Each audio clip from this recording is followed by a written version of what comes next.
written by a nice reporter. Now the poor guy, you gotta see this guy. I don't know what I said. I don't remember. He's going like, I don't remember. Oh, maybe that's what I said. I don't know what I said. I don't remember. He's going like, I don't remember. Oh, maybe that's what I said. I don't know what I said. I don't remember. He's going like, I don't remember.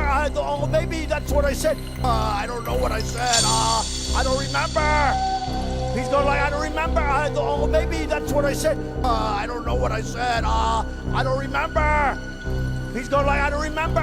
Oh, maybe that's what I said. This is 14 years ago. They didn't do a retraction. As you can see right there, he suffers from a chronic condition that impairs movement of his arms.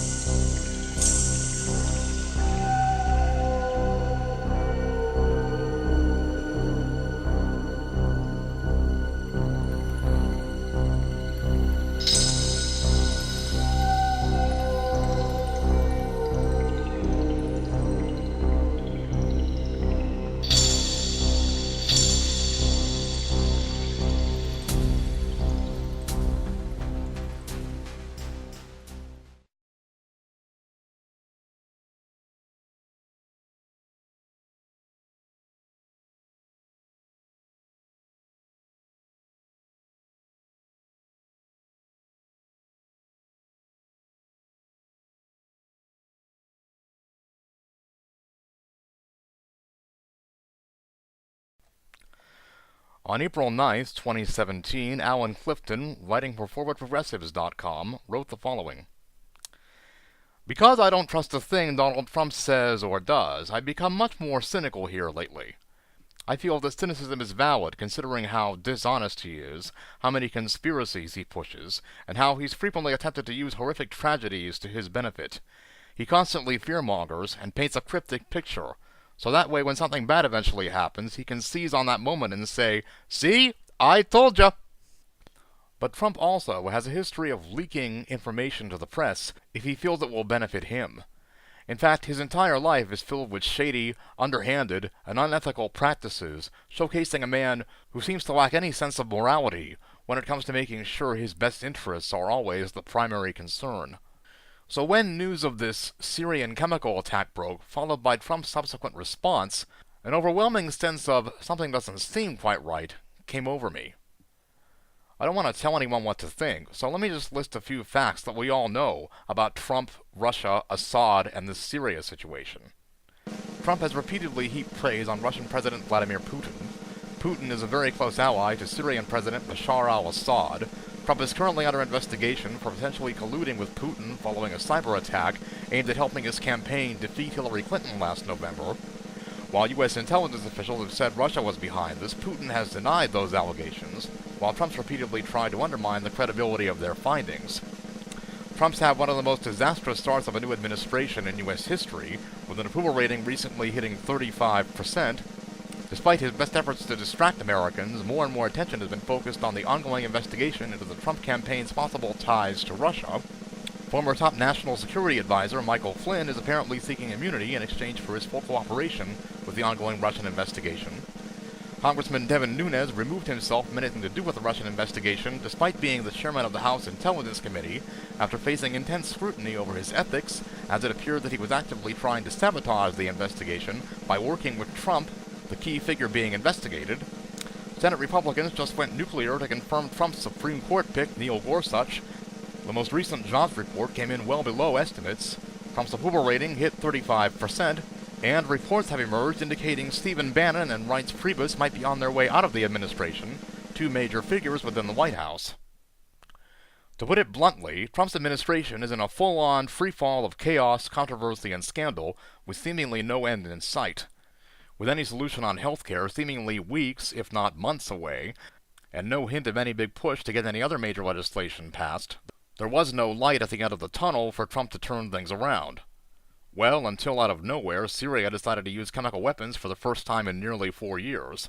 That resulted in Trump launching 59 Tomahawk missiles at a Syrian airfield, claiming he was overwhelmed by the images of dead women and children at the hands of a madman.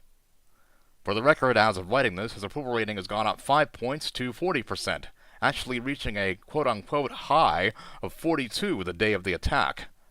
Then, of course, Russia is acting big and bad in response to Trump's military strike. Naturally, Trump's supporters have used Russia's stern words as evidence that the two clearly can't be colluding with one another, because Trump wouldn't have ordered this if he was Putin's puppet, as many have called him. Are you starting to see where I'm going with this? Donald Trump, in desperate need of something to distract people while also improving his floundering image, seems to have been handed exactly that. Let's be honest here. Putin and Assad are two brutal dictators who have proven that they don't mind killing innocent people if they feel doing so will benefit them. Meanwhile, we have Trump, a man who seems to idolize authoritarian dictators, often trying to act like one who's had a sort of a bromance with Putin, Assad's good buddy. Here are some more of the facts that we know. Assad used chemical weapons on civilians. Russia denies this, claiming they were actually chemical weapons terrorists had that leaked following an airstrike. Trump gets to act as if he's a compassionate person by talking about how horrible this attack is. He then orders 59 Tomahawk missiles fired at a Syrian airbase. ABC News reports the Syrian military had been tipped off by Russian allies and had evacuated by the time the missiles landed. The strike was so ineffective that by later that afternoon, jets were already flying missions out of that very same airfield, and Russia made several bold comments condemning Trump's attack. So what did this really accomplish? If you ask me, it allowed Trump to look more favorable by responding to the deaths of civilians, many women and children. Trump then got to look presidential by launching missiles into Syria. Russia then created some public distance between themselves and Trump during a time when many believed they'd been working together.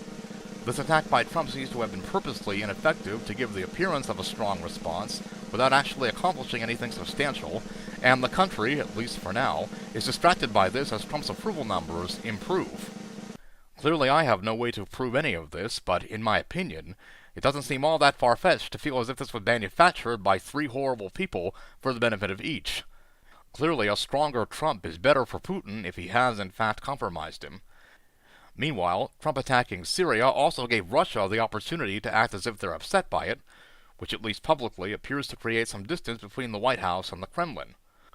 All the while, Assad, someone who desperately needs Russia's backing, gave Trump the distraction he needed, and the only punishment Syria seems to have endured is a missile attack the Syrian military apparently knew about on an airbase that was up and running again within a few hours.